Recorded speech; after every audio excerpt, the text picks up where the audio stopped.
The first and foremost question any patient asks is how many years a knee replacement will last.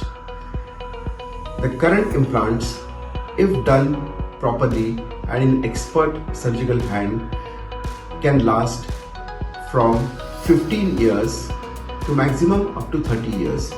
The implant which lasts 15 years are implants which have been invented 15 to 20 years back. But currently there are implants which are titanium implants and oxynium implants. They can last up to 20 to 25 years.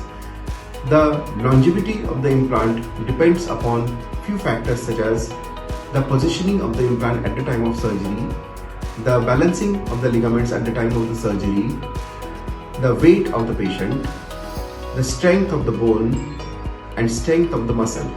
So all these factors help in giving extra longevity to the knee implant. So I would say 15 years to 30 years. That is the average implant which a knee replacement implant can last.